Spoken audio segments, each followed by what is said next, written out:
47 क्रमांक. बरं.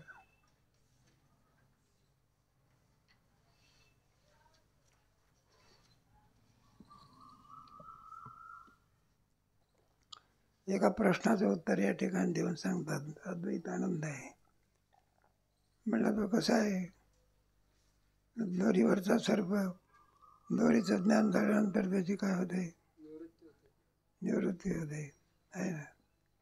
त्याप्रमाणे हे द्वैत आहे ना, अधिष्ठान ज्ञानाने द्वैताची काय होते, मग असं असताना ते द्वैताची प्रतीती काय येते, या संसर्गाध्यास सांगा. मिथ्याच आहे, पण जोपर्यंत अधिष्ठानाचं ज्ञान होत नाही तोपर्यंत त्याच्यातलं मिथ्यात्व काय होत नाही.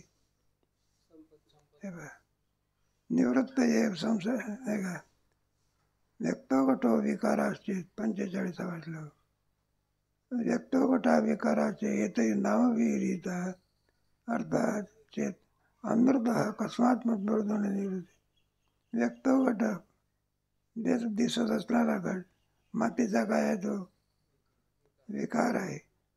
मातीच्या विकाराने युक्त असलेल्या घटाचा नामविहिता अर्थात अमृताचे जर तो विकार काय आहे, तो मिथ्या आहे. मृतबोध आहे किंवा नाही, मृत्यू का त्याच्यातलं उपादान कारण आहे ना. अधिष्ठान कोण आहे,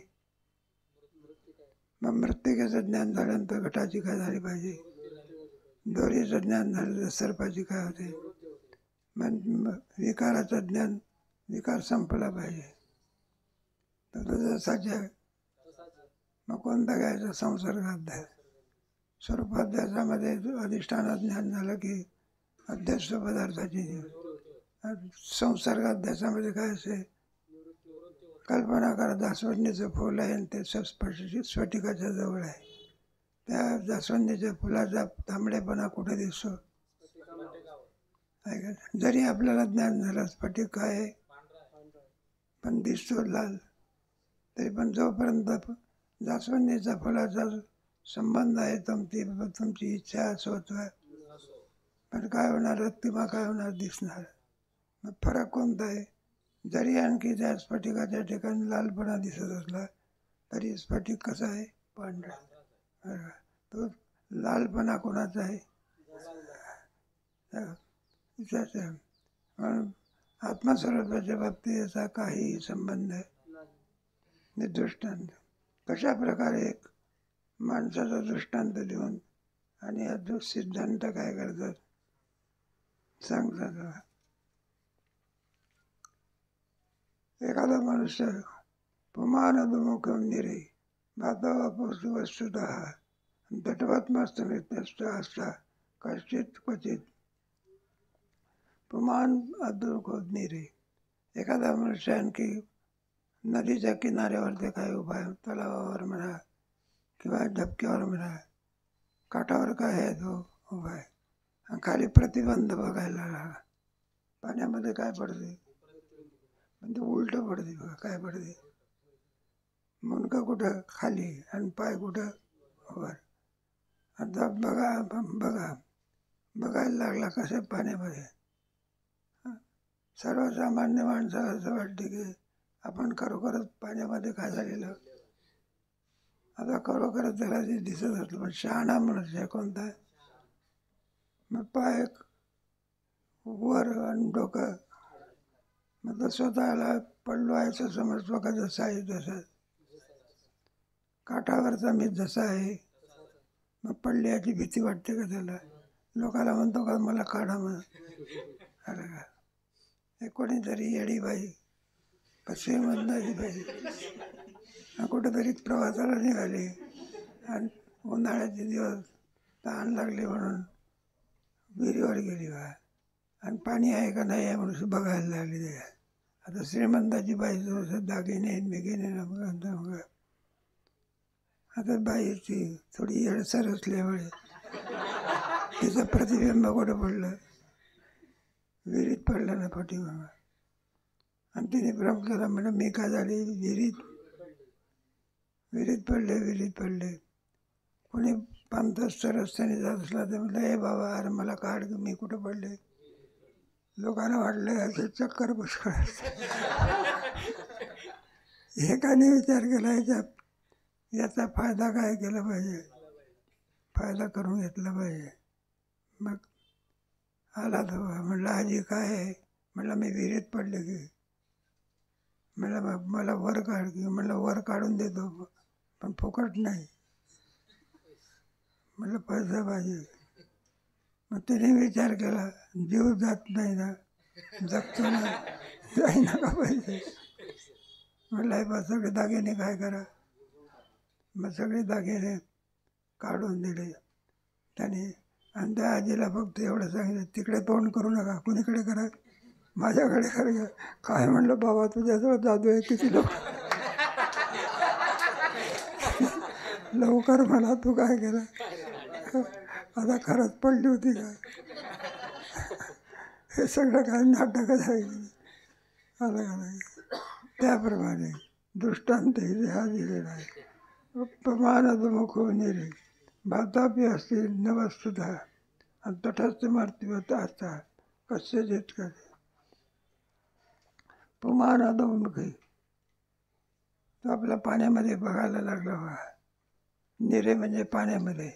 भातापी असतील न सुद्धा प्रतिबिंब आणि त्या पाण्यामध्ये पडला. आपण पूर्ण प्रतिबिंब दिसायला असं दिसत असताना देखील काठावरचा माणूस आपल्या प्रतिबिंबाकडे काय करतो पाहतो. दिसत असताना देखील मी पडलो आहे असं समजतो. मी जसाच्या माझा त्या जागेशी काही संबंध नाही. तटस्थ मर्त्यवत नाही वास्तविक कशाची कधी. म्हणून आलं लक्षामध्ये त्या पाण्यामध्ये दिसलेलं प्रतिबिंब असं ते गढूळ दिसो का आणखी कसंही दिसो बघा, त्याचा माझ्या खऱ्या मुखाशी काही संबंध आहे. आमचं खरं मुख जसंच आहे कसं आहे. म्हणजे दिसणारे सगळं कसं आहे मिथ्या आहे. सत्य मिथ्या आहे. सत्य काय आणि मिथ्या. पडलेलं पाण्यामध्ये दिसते ते मिथ्या आहे आणि काठावरचं काय. मग त्याची बुद्धी कोणाच्या ठिकाणी असते, काठावर असलेल्या ठिकाणी. जरी त्याच्यामध्ये दिसलं तरी जाऊन तुम्ही पडत मी जसा जग आहे जसा. तोच दृष्टांत इथे काय केलेला आहे. तटस्थ मार्तवत तस्मिन एव आस्था कशाची कधी. तटस्थ मनुष्याच्या ठिकाणी त्याची आस्था असते.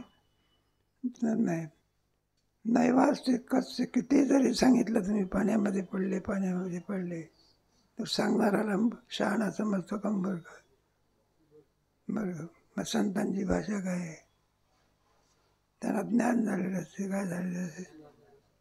म्हणून आपल्याला नाही का सांगतात नाही संतांचे उत्तिष्ठता जागृत. मग जागा कशा करता करतात. स्वप्नाला खरं समज नाही काय. स्वप्नातला वाघ आहे त्याचा अस्तित्व कुठपर्यंत जोपर्यंत स्वप्नात आहे. आणि कसा जागा झाला म्हणजे आता जागा रे भाई नो जागा नाही. जगजोगी जगजोगी जागता जगज. आमच्या म्हणण्याप्रमाणे जर तुम्ही वागला तर तुम्हाला जग दिसण्याच्या ऐवजी काय दिसेल सगळं जागता जागा काही.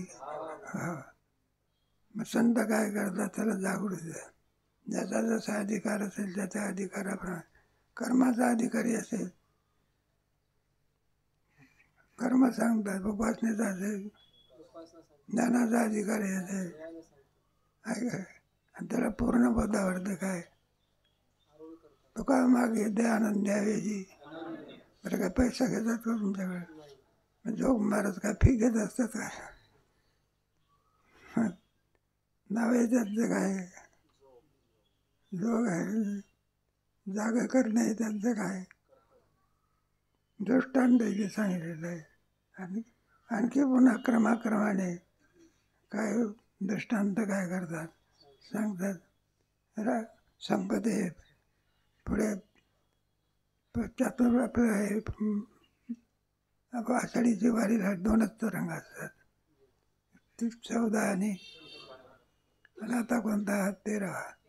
सहज प्रस्थानपर्यंत संपतो, नाही का. तिकडे उत्सवातला कीर्तनकार वाट पाहतो, इथेच थांब.